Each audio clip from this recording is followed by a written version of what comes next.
õige eestlane mitte ei ehita, vaid lammutab. Miks tema lammutab? Vastus peitub Hannes Võrno täna hommikul näidatud maalis koos tekstiga, mis on väga mõtlema panev, miks me ei taha eestlastena targu mitte midagi omada. Vähenõudlikud oleme, hakkama saame ja teksti selliseks teeme.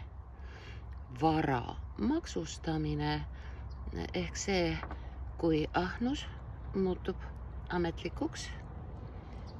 Näete, meie inimestega tuletasime meelde, mis maksusid, maksnaid, makse meie kõik maksame. Tere! Niisiis, vaatame üle sõber Hannese suurepärase teksti. Me kirjutame vara maksustamine kokku ja põhjus on selles, et vara on kahetähenduslik sõna early ja imущество property ehk siis vara maksustamine kokku. Ehk see, kui ahnus muutub ametlikuks. Ei Hannes ega mitte keegi meist ei pane pealkirja lõppu punkti. Aitäh! Niisiis. On hea seltskond. Minu kõige kallim vara. Kui kuulad poliitikute juttu, siis räägivad nad sulle, et vara maksustamine kokku on möödapääsmatu õigluse nimel kõigi hüvanguks või avalike teenuste rahastamiseks.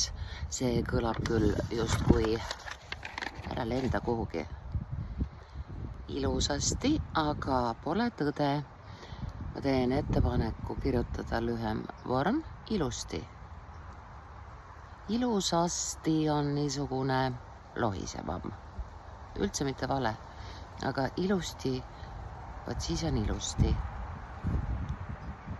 Tõeline põhjus on lihtsam ja palju inetum. See on kasvav ja pöördumatu ahnus. Me tõmbame maha ja. Need ei ole kaks erinevat ahnust, kasvav ja pöördumatu. See on üks ja sama ahnus. Kasvav, pöördumatu ahnus, mida tekitab oskamatu majandamine. Ja meie maksame selle kinni. Käibemaks, aktsiisimaks, tulumaks, sotsiaalmaks, automaks, maamaks, riigikaitsemaks. No nii. Riik ei ela ja me tõstame ümber sõnade järjekorra mitte ammu enam, vaid enam ammu mõõdukalt.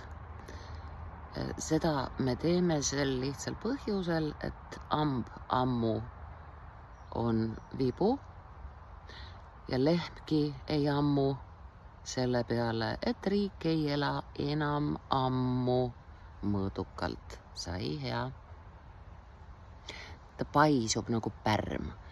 Iga uus ametnik ehk iga uus hääle ostmise skeem vajab toitu.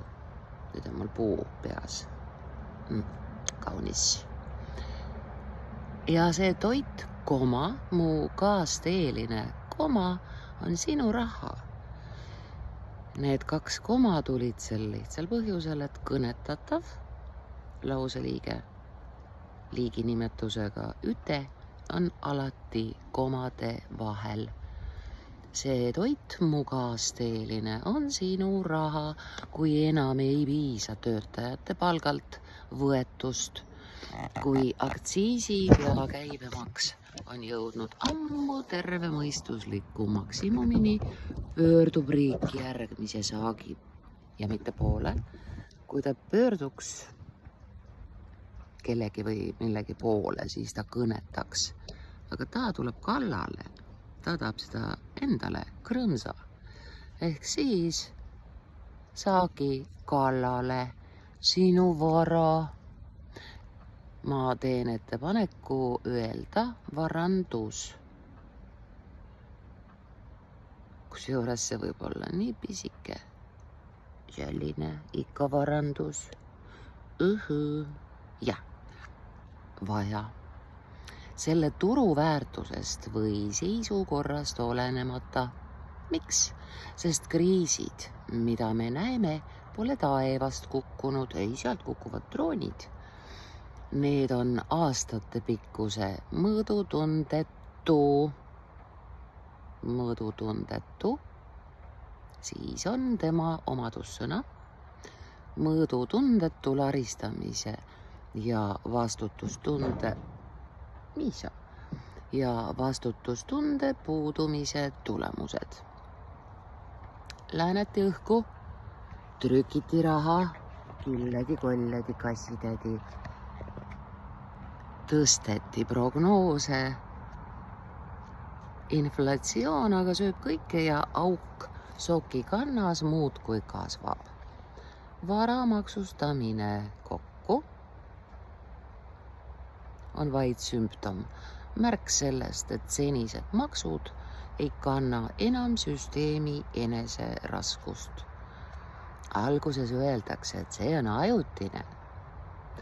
Järgmist lauset alustame see suure tähega, et ei ole hea stiil alustamiseks. See on rikaste vastu. Nemad maksavad rohkem. Oi hups, kas nende vara on tõesti Marbellas, Floridas, Seychellidel, võib-olla natukene Liechtensteinis. Oi ups, püüa tuult väljal.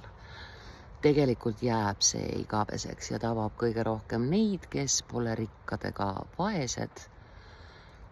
Tavalist keskklassi, kelle kodu on nende kindlus ja säästud, nende turvatunne. Rikkad leiavad alati võimaluse vara offshore'i. Paluks kursiivis, kui on täitsa päris inglisekeelne värk. Viiks ka, kui vara oleks. Väga viiks. Offshore'i viia või ümber paigutada tavaline pere aga maksab. Ei alusta jaaga, alustame suure S-iga. See ei peatu. Ahnus ei kao. Kui kord on vara maksustamisega üks sõna algust tehtud, ei võta riik seda kunagi tagasi. Ta meil siin praegu võimleb automaksuga, nii et keegi ammu enam ei mäleta, mis sellest maksahaagist siis nüüd sai. Pered, maainimesed, puuded, keegi vabastati, kedagi mitte. Mul on 98. aasta Passat, 50 eurot aastas, kannatan ära. Vastupidi, igast kriisist sünnib uus maks, igast ajutisest saab püsiv. See ongi kriiside tsükkel, halb majandamine, liiga palju võlgu, liiga palju kulusid, inflatsioon ja lõpuks pöördutakse. Kasutame pikka vormi sinu vara. Kui me vastame asesõna kasutades küsimusele kelle, mille, siis see pikk vorm on parem. Sinu vara kallale. See pole enam juhuslik abinõu, vaid süsteemi loogika. Tõde on see, et riik ei küsi sinult ja lisame sõna mitte. Riik ei küsi sinult mitte millekski luba.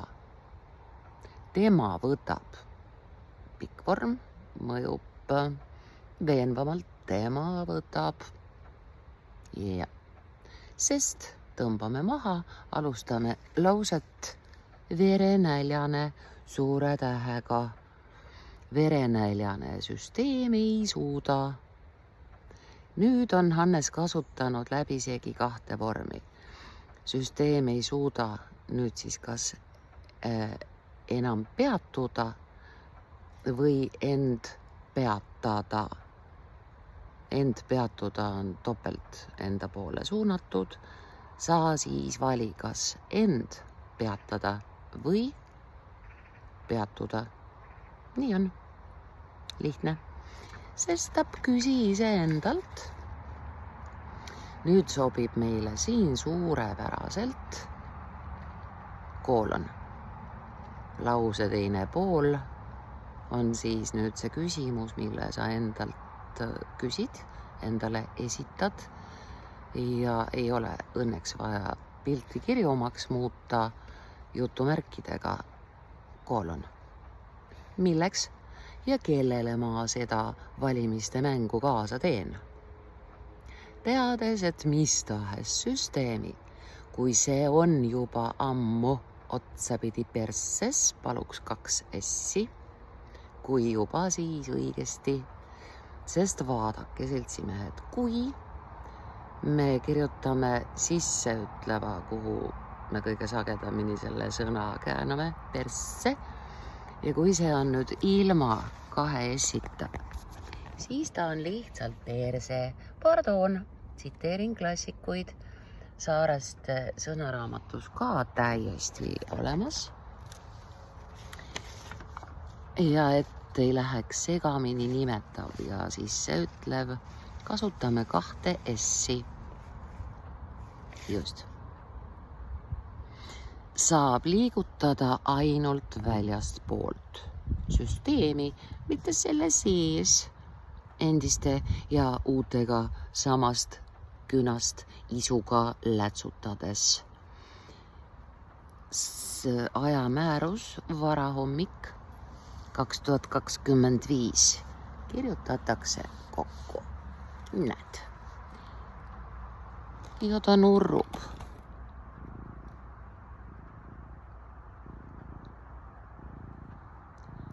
Lehvitame Villele Hannese teispoolsusse puhkama läinud kassile ja maksame makse.